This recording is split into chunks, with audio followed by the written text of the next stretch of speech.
오늘 아침을 여는 말씀은 사도행전 24장 24절부터 27절까지의 말씀입니다.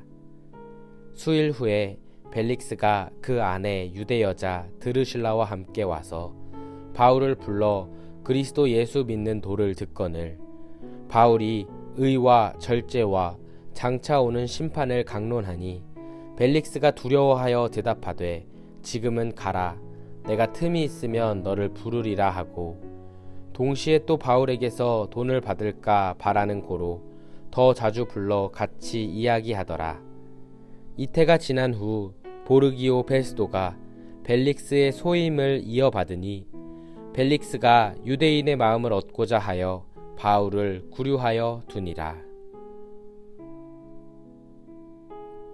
사도행전 24장 말씀은 바울의 법정 공방이 이어지고 있는 상황입니다. 대제사장 아나니아와 장로들과 더둘로라는 변호사는 벨릭스 총독에게 바울의 죄를 고발합니다.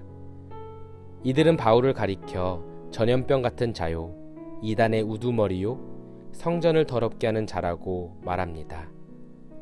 하지만 바울은 아랑곳하지 않고 자신의 결백을 주장합니다. 바울은 자신이 예루살렘으로 돌아온 지 불과 12일밖에 되지 않았고 그 기간 동안 어떠한 소동도 일으키지 않았음을 주장합니다. 더 나아가 바울은 자신 또한 일반 유대인들이 믿는 모든 율법과 선지자의 글을 믿되 하나님께 새로운 소망을 받아 부활의 신앙을 믿는 것임을 당당하게 선포하였습니다. 이러한 바울의 주장 앞에 벨릭스 총독은 법정 공방에 매듭을 짓는 것을 주저합니다. 그래서 그는 이 재판을 휴정하기로 합니다.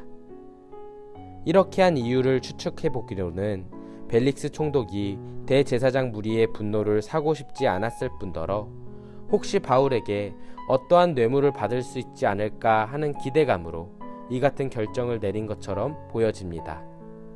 결과적으로 바울은 일정한 자유는 얻지만 계속해서 메인 몸으로 살아가야만 했습니다. 수일 후에 벨릭스 총독이 아내 드루실라와 함께 바울을 찾아갑니다. 그리고 바울에게 의와 절제와 장차 오는 심판에 관한 복음을 듣습니다. 하지만 25절 말씀을 보시면 벨릭스는 두려워하기만 할 뿐 그 복음을 받아들이지 않습니다. 그리고 이처럼 말했습니다. 지금은 가라. 내가 틈이 있으면 너를 부르리라. 오늘 말씀을 묵상하는 가운데 저는 벨릭스가 말한 틈이 있으면 너를 부르리라는 표현에 함께 주목해 보았으면 합니다. 성도 여러분, 세상에는 미룰 수 있는 일이 있고 미뤄선 안 되는 일이 있습니다. 그런데 하나님의 말씀을 듣고 반응하는 일은 결코 미뤄선 안 되는 일인 줄 믿으시기 바랍니다. 만일 선포된 말씀을 듣고 다음에 해야지, 틈이 나면 해야지 생각하면 어떻게 되겠습니까? 대부분의 경우 하지 않게 됩니다.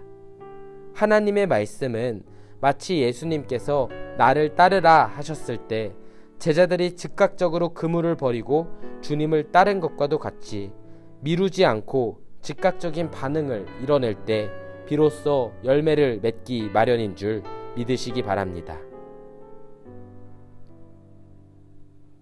이후 벨릭스는 바울과 몇 차례 더 대면합니다. 하지만 26절 말씀과도 같이 복음을 알기 위해 만난 것이 아니라 바울에게 돈을 받을 수 있지 않을까 하는 기대감에서부터 성사된 만남들이었습니다. 벨릭스 총독은 수차례 복음을 듣고 받아들일 기회가 있었습니다. 하지만 진지하게 받아들이는 일을 미루고 다른 마음을 품은 채 나아가니까 벨릭스에 관한 기록은 예수를 구주로 영접했다는 말이 없이 베스도라는 다른 총독에게 이 일을 위임하고 다른 곳으로 떠났다는 이야기로 마무리가 됩니다. 이처럼 벨릭스는 내가 유익을 얻으면 그리고 그 일을 보면 믿겠다고 생각하였지만 사실 믿음은 그냥 먼저 믿는 게 믿음이지 않습니까? 무엇을 받고 무엇을 얻어야 믿는 것이 아니라 비록 아무 일이 일어나지 않고 얻는 게 없을지라도 믿을 수 있는 것이 진짜 믿음임을 오늘 본문을 통해 우리는 묵상해 보아야겠습니다. 말씀을 정리하겠습니다. 우리는 하나님의 일을 하는 데 있어서 즉각적으로 반응하는 자세를 취할 줄 알아야 합니다. 틈이 나면 하겠다는 자세로는 하나님의 뜻을 발견하지 못하게 될 것입니다. 또한 믿음은 무엇을 받아야 그리고 얻어야 비로소 믿는 것이 아닙니다. 아무 일이 일어나지 않아도 얻는 게 없어도 믿는 것이 진짜 믿음인 줄 알면서 우리들의 신앙이 주님 앞에 온전케 되어지기를 함께 기도하며 나아갔으면 좋겠습니다. 바라기는 우리들의 믿음이 벨릭스와 같이 되지 않기를 간절히 소망하며 오늘 하루도 주님 안에서 승리하시는 성도님 되시길 마음 모아 기도하겠습니다.